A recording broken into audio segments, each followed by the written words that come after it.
ledakan, kebakaran, ledakan.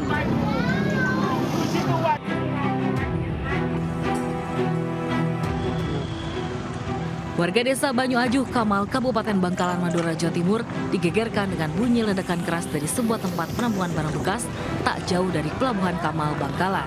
Baik, bantu, baik, korban, baik. Baik. Warga mendengar suara ledakan keras terdengar 2 kali mirip dengan suara bom. Pasca ledakan, warga mendapati tempat penampungan barang bekas terbakar hebat. Kerasnya getaran akibat ledakan juga menyebabkan 1 rumah warga roboh, rata dengan tanah dan 5 rumah warga lainnya rusak. Ya seperti bom itu loh Pak, saya kira itu apa gitu. Terus atap tuh jatuh semua. Saya kaget lari ke pintu samping. Saya kira itu apa, ada ledakan, itu roboh gudang di sebelah. Ternyata saya intip dari sana asap. Menurut polisi, ledakan berawal saat pekerja tempat penampungan barang bekas memotong selongsong besi. Tanpa mereka sadari, ternyata besi yang mereka potong adalah bahan peledak jenis mortir yang masih aktif. Benda yang diduga mortir tersebut tiba-tiba melesat dan menghantam sebuah rumah warga yang ada di seberang jalan hingga hancur. Pekerjanya ini memotong besi, ternyata barang itu berada di bagian bawah. Sehingga begitu keluar asap, pekerjanya ini kaget dan menyiram dengan menggunakan air, tapi karena ketakutan lari, sehingga barang itu meledak. Peristiwa ledakan ini juga mengakibatkan seorang warga tewas dan 5 warga lainnya luka. Korban dibawa ke RSUD Syarifah Ambami Rato Ebu. Pasca ledakan, tim Gegana Polda Jawa Timur diturunkan untuk mensterilisasi sekitar lokasi ledakan. Sementara jalur akses menuju Pelabuhan Kamal ditutup. Dari Kabupaten Bangkalan, Jawa Timur, Taufik Syahrawi melaporkan. Jelang libur tahun baru, arus lalu lintas menuju kawasan wisata Puncak Bogor kembali macet parah. Antrian ribuan kendaraan terjadi sejak pukul 7 pagi tadi, mulai gerbang tol Ciawi hingga Simpang Gadok Bogor, Jawa Barat. Untuk mengurai kemacetan, Polres Bogor kembali menerapkan sistem ganjil genap kendaraan. Kendaraan dengan plat ganjil dicegah untuk mengarah ke puncak dan diarahkan untuk putar balik. Selain itu, rekayasa lalu lintas satu arah juga tetap diberlakukan secara situasional untuk mengurai kepadatan arus kendaraan yang hendak berlibur ke wisata puncak. Kepadatan arus kendaraan diperkirakan terus terjadi hingga malam tahun baru. 450 personil polisi disebar di sepanjang jalur menuju Puncak Bogor. Untuk mengurai kemacetan, Polres Bogor memberlakukan Car Free Night di malam tahun baru. Jalur ke arah puncak ditutup mulai pukul 18 sore. Jelang libur tahun baru, kemacetan parah terjadi di seluruh ruas jalan menuju Bandara I Gusti Ngurah Rai Badung, Bali. Ratusan penumpang terpaksa berjalan kaki menuju terminal keberangkatan bandara demi mengejar waktu keberangkatan pesawat. Puluhan calon penumpang pesawat terpaksa berjalan kaki sejauh 3 hingga 4 km menuju terminal keberangkatan Bandara I Gusti Ngurah Rai Badung, Bali. Para calon penumpang memilih turun dari mobil yang nyaris tak bergerak akibat kemacetan parah di seluruh ruas jalan menuju bandara. Meski cukup repot karena harus membawa barang bawaan tas dan koper, jalan kaki menjadi pilihan demi mengejar jadwal penerbangan. Sejak Jumat kemarin, kemacetan parah sudah terjadi di sejumlah ruas jalan di sekitar bandara. Mulai dari tol Bali Mandara, area Bandara Ngurah Rai Bali, Jalan Bypass Ngurah Rai, Simpang Dewa Ruci, hingga Jalan Sunset Road yang merupakan akses jalan menuju bandara. Jumlah pergerakan penumpang jelang libur tahun baru diperkirakan melampaui 75.000 orang per hari, didominasi arus kedatangan wisatawan di Bandara Ngurah Rai. Nah, kenaikan jumlah penumpang itu terkorelasi dengan kenaikan jumlah kendaraan yang ada. Jadi kalau misalnya lihat ada penumpukan volume kendaraan, itu memang adanya jumlah penumpang yang tinggi pada saat itu. PT Angkasa Pura berkoordinasi dengan seluruh airlines untuk memberi kelonggaran penjadwalan pulang penumpang yang terlambat berangkat. Pengelola bandara juga membuka akses bagi kendaraan roda 2 untuk bisa mengantar calon penumpang hingga turun di drop zone. Menyediakan ojek online hingga menyiapkan kendaraan roda 2 untuk membantu penumpang yang membawa koper. Dari Badung, Bali, Bagus Alit iNews melaporkan. Sementara itu di Bandara Soekarno-Hatta Tangerang, Banten, pergerakan penumpang di Sabtu pagi tadi juga cukup tinggi. Didominasi calon penumpang yang menuju sejumlah kota untuk berlibur dan juga para penumpang yang baru tiba setelah menghabiskan libur Natal. Ribuan calon penumpang tiba di Bandara Soekarno-Hatta Tangerang, Banten untuk menuju sejumlah kota. Terbanyak ke Yogyakarta, Medan, Denpasar, dan Surabaya, dan tujuan internasional seperti Kuala Lumpur, Malaysia, dan Singapura. Data pengelola, jumlah penumpang pergi menjelang libur tahun baru ini sekitar 140.000 orang per hari atau naik 15% dari hari biasa. Karena ingin cepat nyampe ke Jogja juga, ingin main juga di sana, dan emang sudah penuh tiket sama ininya adanya hari ini Garudanya. Sementara itu pergerakan penumpang tiba di Bandara Soekarno-Hatta juga meningkat meski belum signifikan. Para penumpang kembali ke Jakarta setelah menghabiskan 5 hari libur panjang Natal dan akhir pekan.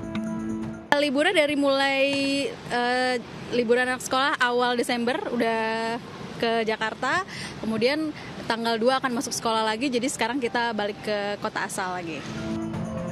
Puncak arus balik diperkirakan terjadi pada 1 Januari 2024 seiring berakhirnya liburan sekolah di DKI Jakarta. Dari Tangerang, Banten, Galuh Pandu, Dipo Muharram, iNews melaporkan. Jelang libur tahun baru 2024, penumpang berangkat di stasiun Pasar Senen Jakarta Pusat juga kembali meningkat pagi tadi. Sebanyak 42.000 lebih tiket keberangkatan telah terjual sepanjang libur panjang tahun baru. Menjelang libur tahun baru, jumlah penumpang kereta api jarak jauh di stasiun Senen dan stasiun Gambir meningkat. Sebanyak 42.000 tiket terjual sepanjang periode liburan tahun baru dengan keberangkatan terbanyak pada hari ini sebanyak 23.000 tiket. PT KAI menyiapkan 34 perjalanan kereta api dari stasiun Senen. Rata-rata untuk tujuan favorit kota-kota di Jawa Tengah dan Jawa Timur seperti Yogyakarta, Semarang, Surabaya, Purwokerto, Cirebon, dan Tegal.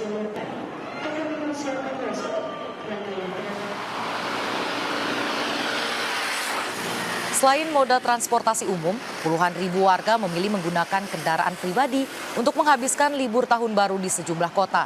Di ruas tol Cipularang, kepadatan arus kendaraan keluar Jakarta terjadi pada Sabtu pagi, tepatnya di kilometer 67 perbatasan Karawang Purwakarta sebelum gerbang tol Kalihurip Utama. Ribuan kendaraan pribadi yang mengarah ke Bandung hanya dapat melaju sekitar 20 hingga 30 km per jam. Untuk mengurai antrian di gerbang tol Kalihurip, Jasa Marga membuka 8 gerbang transaksi arah Bandung. Menurut kepolisian, puncak kepadatan arus kendaraan terjadi pagi ini atau 2 hari jelang tahun baru. Sementara arus kendaraan di arah sebaliknya relatif normal.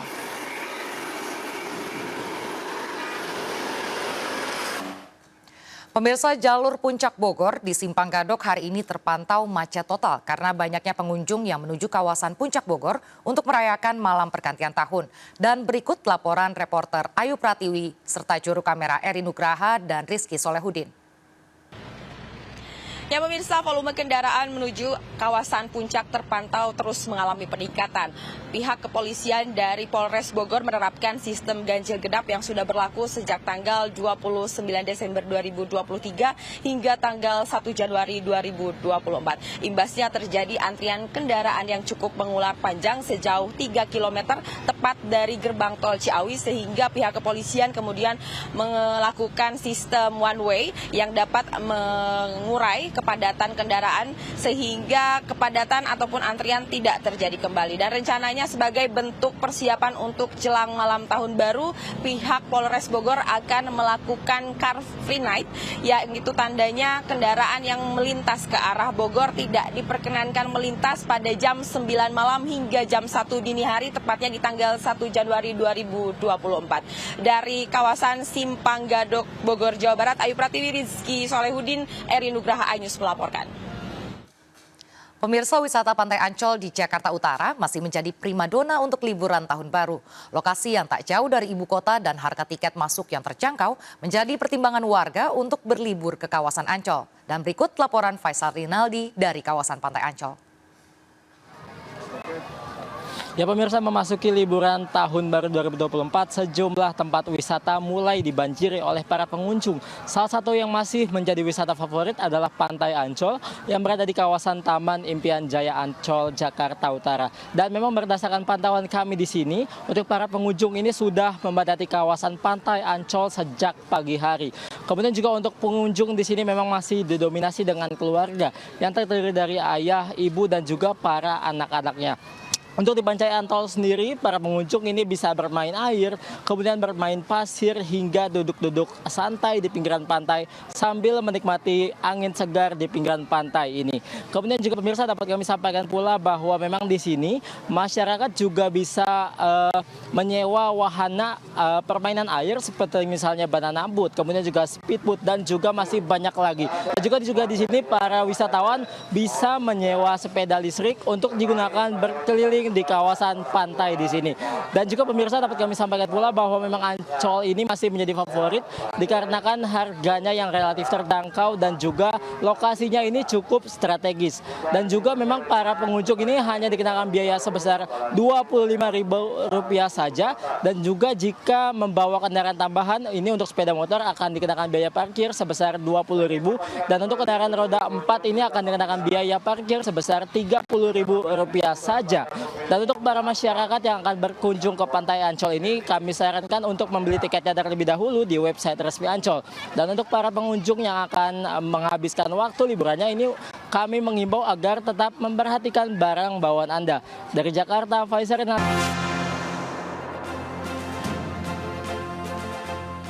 Terima kasih masih bersama kami. Pemirsa, kericuhan mewarnai eksekusi lahan di Serang, Banten. Puluhan emak-emak berunjuk rasa menghadang petugas Pengadilan Negeri Lebak. Puluhan emak-emak ini histeris saat berunjuk rasa menolak lahan yang mereka tempati akan dieksekusi oleh pihak Pengadilan Negeri Lebak. Dalam unjuk rasa, salah seorang pemilik tanah nyaris pingsan dan memohon agar pelangsita eksekusi tidak didirikan di lahan mereka. Warga menolak eksekusi tanah karena menilai keputusan pengadilan salah objek. Objek yang akan dieksekusi Pengadilan Negeri Rangkas Bitung adalah Blok 19. Tapi dalam kenyataannya pengadilan akan mengeksekusi lahan di Blok 102. Warga juga mengatakan bahwa sebagian lahan yang akan dieksekusi telah memiliki sertifikat.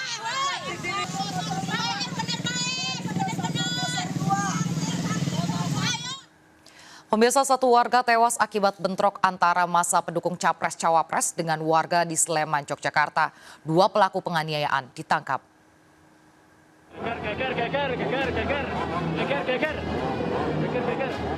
Bentrok antara massa pendukung Capres-Cawapres dengan warga terjadi di Simpang 3 Maguwoharjo, Sleman, Yogyakarta, 24 Desember lalu. Bentrok terjadi saat iring-iringan konvoi massa pendukung Capres dilempari batu oleh warga. Dalam bentrokan ini, dua warga terluka akibat dikeroyok massa. Beberapa hari setelah dirawat di rumah sakit, satu korban diantaranya meninggal dunia. Polisi pun menangkap dua pelaku pengeroyokan, satu diantaranya remaja di bawah umur. Para pendukung tersebut terprovokasi oleh beberapa orang pemuda yang diduga melempari mereka dengan menggunakan beberapa, ada yang menggunakan batu, ada yang menggunakan berbagai macam lah yang ditemukan di TKP yang bisa kita lihat. Polisi masih memburu dua pelaku lain yang diduga ikut mengeroyok korban. Dari Yogyakarta, Kunanto Farhan, iNews melaporkan.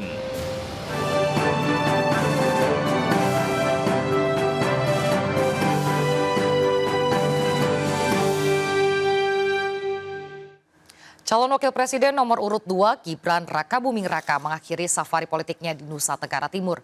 Gibran menghadiri konser Indonesia Maju yang digelar di Waterpark Kupang. Konser Indonesia Maju, pasangan Prabowo Subianto dan Gibran Rakabuming Raka dimeriahkan sejumlah artis ternama ibu kota dan penampilan para seniman lokal Nusa Tenggara Timur, termasuk penyanyi Anmesh Kamaleng. Kehadiran Gibran disambut antusias masyarakat termasuk relawan dan simpatisan. Gibran berinteraksi dengan masyarakat secara langsung, ia menunggu sejak petang. Dalam sambutannya, Gibran juga mengucapkan selamat kepada warga NTT yang merayakan Hari Natal. Selain hiburan musik, konser Indonesia Maju juga menyuguhkan penampilan para stand-up komedian serta para influencer termasuk YouTuber Edozel.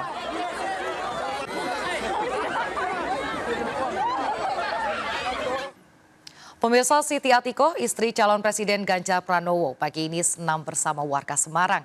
Usai senam pagi bersama, Atikoh menyempatkan belusukan mendengarkan aspirasi para pedagang pasar.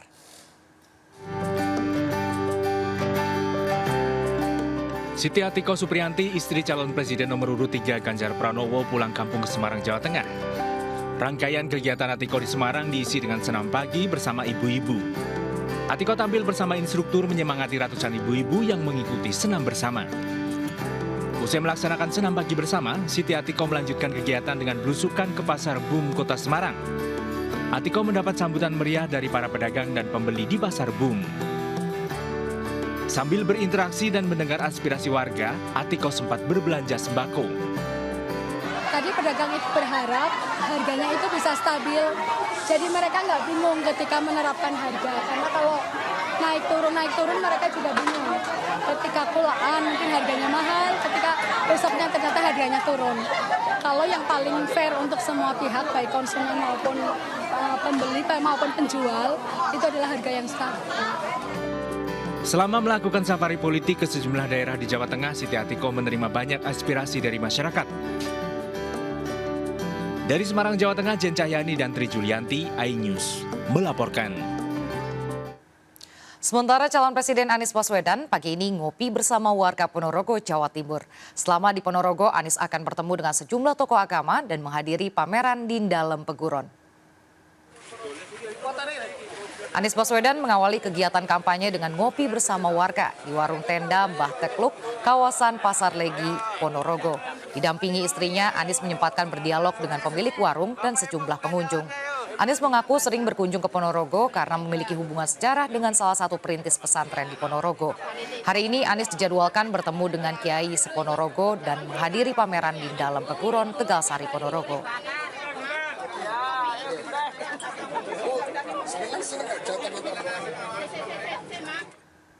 Pemirsa, kasus demam berdarah di Kabupaten Ogan Komering Ilir, Sumatera Selatan meningkat.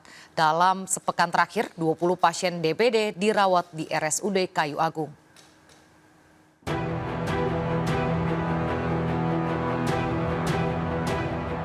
Sedikitnya ada 20 pasien demam berdarah atau DBD yang dirawat di RSUD Kayu Agung, Kabupaten Ogan Komering Ilir, Sumatera Selatan. Jumlah pasien DBD yang ditangani di RSUD Kayu Agung mengalami peningkatan selama 1 pekan terakhir. Sebelumnya hanya 13 pasien, kini bertambah menjadi 20 orang pasien. Mayoritas pasien DBD adalah anak-anak. Kasus penyakit DBD ini memang rentan menyerang saat musim penghujan, karena jentik nyamuk penyebab demam berdarah ini sangat mudah berkembang, khususnya di tempat air tergenang. DBD dikenali dengan gejala demam, muncul bintik-bintik pada kulit, serta susah buang air besar. Masyarakat diminta untuk segera membawa keluarganya jika mengalami gejala tersebut ke puskesmas terdekat atau rumah sakit untuk mendapatkan pertolongan medis secepatnya.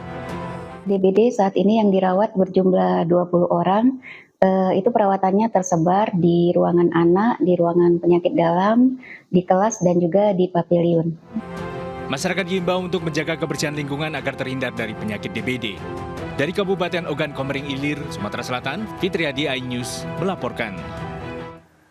Pemirsa, calon anggota legislatif Partai Perindo terus mendekatkan diri ke tengah masyarakat dan mensosialisasikan visi misi Partai Perindo serta pasangan Capres dan Cawapres Ganjar Mahfud. Tidak hanya bazar sembako murah, para caleg Partai Perindo juga serap aspirasi masyarakat untuk diperjuangkan.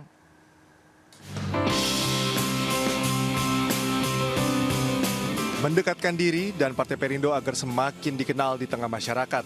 Caleg DPR RI Dapil 1 Jatim Anang Iskandar belusukan ke Desa Sawotratap, Kecamatan Gedangan, Sidoarjo, Jawa Timur.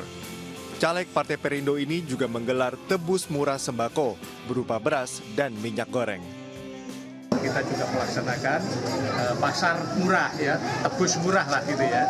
Ini berupa sembako dan harganya ya sangat terjangkau bagi masyarakat, sehingga masyarakat ya bisa menerima manfaat daripada programnya Partai Perindo ini. Pasar murah bersosialisasi dengan warga Sawotratap.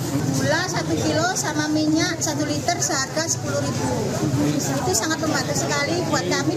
Sementara itu di Kota Depok, caleg muda Partai Perindo, Rere Tati Sri Hardina, mendatangi satu persatu rumah warga di kawasan RW 14 Pancoran Mas. Caleg Partai Perindo ini bertegur sapa dan menyerap aspirasi warga. Program andalan kita sekarang ini adalah yang pertama itu adalah pendidikan, yang pastinya karena di Pancoran Mas sendiri itu adalah minim sekali sekolah negeri.